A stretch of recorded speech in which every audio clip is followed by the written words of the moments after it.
A lot of controversy already with this one. Yes, Exodus is another prevalent example of the whitewashing Hollywood is guilty of when they could offer the roles to the appropriate actors of color. That and Ridley Scott tried to explain this one and just made things worse. It was Prometheus all over again. But it's not Scott I blame. I actually think this is all because of Aaron Paul. And it's not because he's playing Joshua. I think it's because if he ever forgot a character's name on set, he could just fall back on what he used to say on Breaking Bad. You know what I mean. Mr. White, Mr. White, Mr. White. Listen, I know people are upset about this, but let's look at the other side of the argument. What could Christian Bale actually bring to the role of Moses? I know one thing that differentiates him. He's not wearing hockey pads. I never thought I'd be able to do it again. The focus really should be what would Ridley Scott bring to this epic biblical story, a story that's already been told in film, most notably in The Prince of Egypt and Cecil B. DeMille's The Ten Commandments. I just realized that with Val Kilmer voicing Moses in The Prince of Egypt, that's two Batmans who have played the role. So we know this is a well-known story, familiar to many, but in many ways it's also familiar to Ridley Scott. This infamous director is no stranger to epic films, regardless of the genre, but historical epic films seem to truly be his wheelhouse. The man loves big-scale films. You could even consider Prometheus an epic failure. Okay, I'm done picking on that movie. But Exodus is not familiar to Scott simply because of its scale or the fact it's a period piece. The characters and the storylines are also familiar. Scott and the four screenwriters actually gave early focus to the brotherly relationship between Moses and Ramses, but it's also interesting to note that Seti, the pharaoh and surrogate father to Moses, actually prefers Moses over his own flesh and blood. And with Joel Edgerton's Ramses being a spoiled, power-hungry brat, it reminds you a lot of the dynamic in Gladiator. Not to mention Moses being a charismatic leader, standing up to a corrupt king and freeing an oppressed people, kinda like Robin Hood. Before Robin Hood. Unfortunately, Scott doesn't focus enough on the characters. I wanted to see more of the rivalry between Moses and Ramses. They race past Moses' marriage, and Joshua, being such an integral character in the biblical story, is barely in the film. Then again, that might have had something to do with Aaron Paul's incomprehensible accent. Bitch! Hey, you won an Emmy, you're better than that.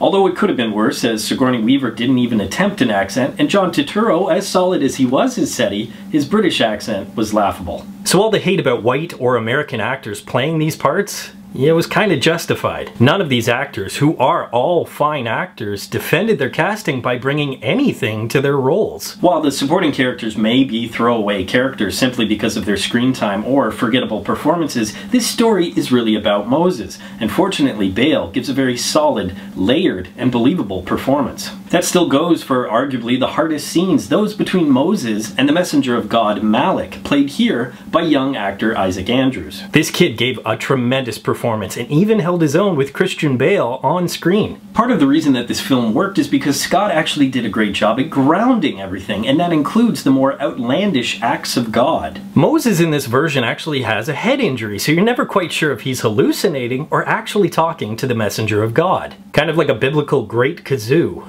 But while Andrews almost stole the show, the grounding of the film wasn't the only reason it really worked for Scott. While there are some amazingly written moments, Scott's previous successful epic films work because of one mantra: spectacle over substance, and Exodus is no exception. The sets, costumes, and art direction in general is absolutely stunning, and you truly believe that you're witnessing what Egypt looked like over 2,000 years ago. Other than all the white people. This is not Cecil B. DeMille's The Ten Commandments, nor is it Mankiewicz's Cleopatra. Other than all the white people.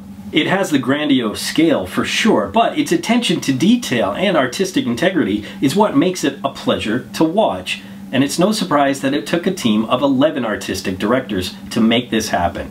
It is a beautiful film, and so the artistic direction is Exodus's for the win. This also helped with the look of my favorite part of this story, the plagues. Why is that my favorite part? Well, there's something so interesting about an old school vengeful god. Where God's what's the word I'm looking for? Bitch! Yes, thank you.